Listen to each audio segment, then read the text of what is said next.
Picked up some donuts from Milk Money. This is a chocolate huckleberry.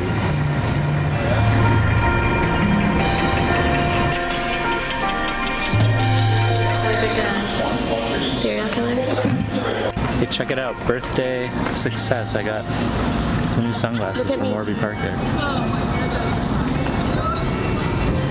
Now, what's next on our agenda? We have to take holiday photos? Yeah. Alright, stop home quick and then do our holiday photo shoot. Okay, so we went out, did our photo shoot. Now I'm back here in Lightroom.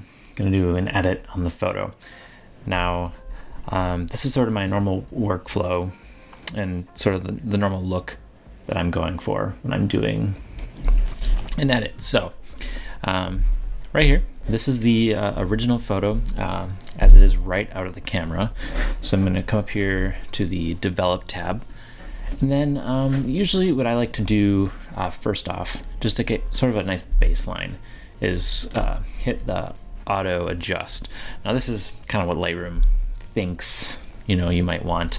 Now from there, I'll usually adjust the exposure. Now it took it down, but I think for us to be exposed properly, want that up a little bit.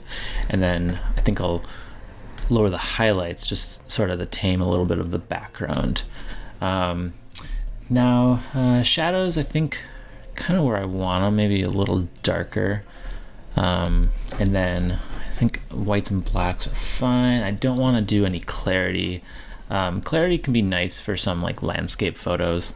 Kind of punches up the local contrast, but I find for portraits it just does bad things. So vibrant saturation look pretty good, maybe a little less saturation. Something I like to do down here with the tone curve is bring up the shadows and then kind of lower right here to sort of crush the blacks a little bit. Now if you look at a before and after, it's kind of this like vintagey vibe. I know it's maybe a little trendy right now, but let me decrease that a little bit just to kind of give it that sort of look that I like.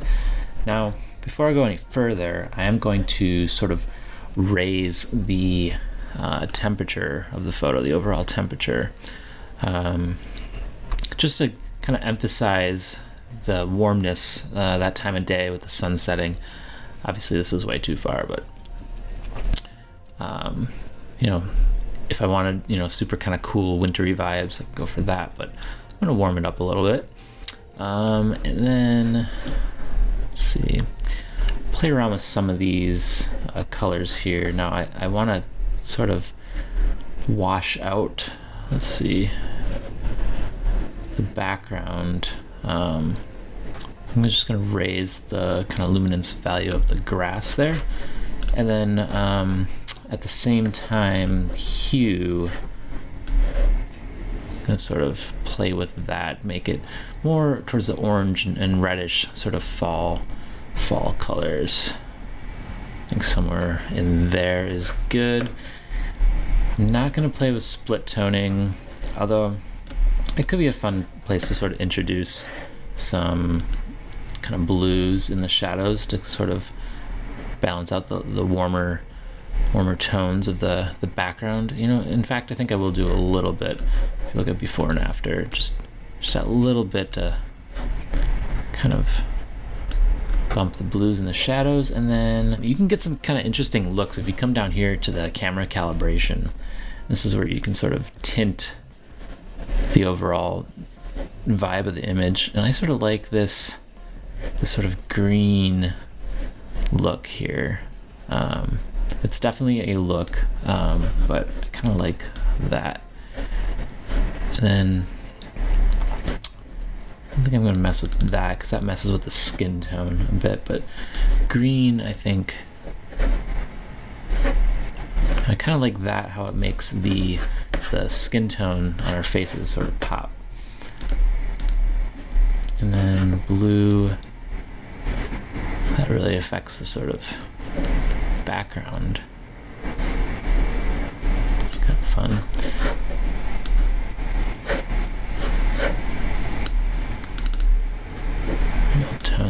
just a tiny bit. All right, so before calibration, after, just adds a little bit of a look to it. And I think now that I've done all that, I'm gonna come back up to the top and just warm it up a little bit more.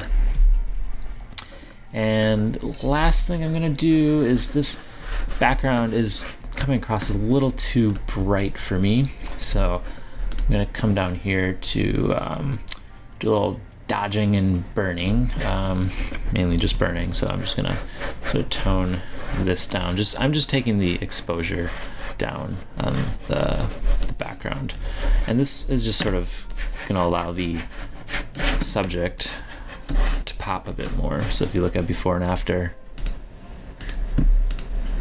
just sort of draws your attention in to us as the subjects. Now for Instagram, the crop is a 4:5 to get maximum screen real estate. I'm gonna invert that by using the X key on the keyboard. I'm not sure, I think I like that sort of.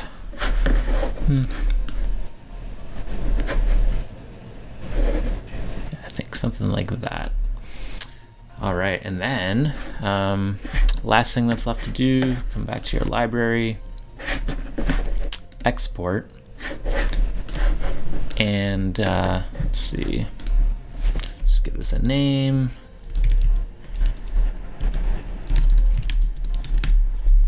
And for Instagram, you want to resize to the exact dimensions that you're going to be using.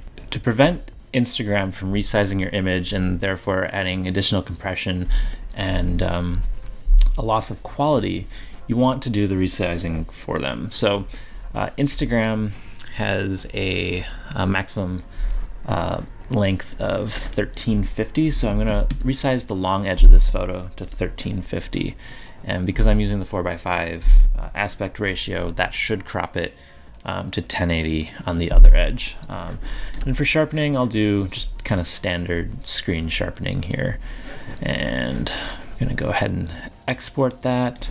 To get this on your phone so you can put it on Instagram, you're going to come up here to the share button, airdrop, and you'll need to have your phone unlocked for this option to show up, but there I am. Click, and boom.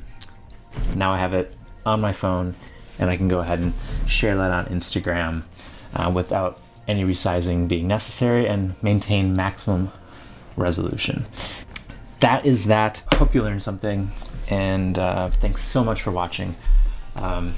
If you're new here, consider subscribing down below, and please like and leave a comment in this video. Did you find this helpful? Is this how do you like editing your photos in Lightroom? Again, thanks so much for watching, and tune in soon for more videos like this.